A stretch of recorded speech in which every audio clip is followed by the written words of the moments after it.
So உங்களுக்கு இன்றைக்கி ஒரு ஸ்பெஷல் கேட்லாக் லான்ச் வந்திருக்குங்க. Catalogue launch in the sense ஒரு 2-3 டிசைன்ஸ் கம்பைண்டாக வந்திருக்கு. ஸோ இதை நம்ம இன்றைக்கி 1 day 666 ஆஃபரில் பார்க்கலாம். ஃப்ரெண்ட்ஸ் இதில் 6 கலர்ஸ் 6 டிசைன்ஸுங்க.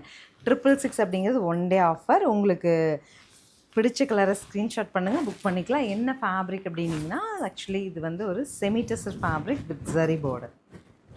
ஸோ கலர் பாருங்கள், பிடிச்ச டிசைனை ஸ்க்ரீன்ஷாட் பண்ணி புக் பண்ணுங்கள்.